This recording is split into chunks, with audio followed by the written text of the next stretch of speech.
Пешендік сөздер қаймағын піскен сүттің алдым қалқып, оқыған Ләззат Әлдибай. Қаз дауысты Қазыбектің әкесі Келдібек би қыз таңдап үйленбей біраз жүрсе керек.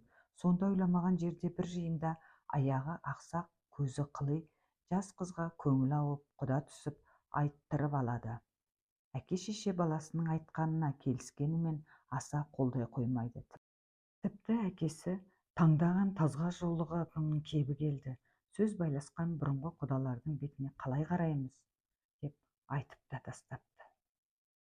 Қаймағын піскен сүттің алдым қалқып, аяғы ақсақ болғанымен ақыл артық, көзі қылый, сөзі мен ісі түзу, сөйлескеннен өн бойым кетті балқып, деп жауап қайырады Келдібек би.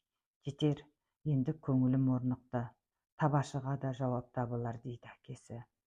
Келдібектің замандастары әзілдескенде осыны алдына тартып қағытып жүріпті.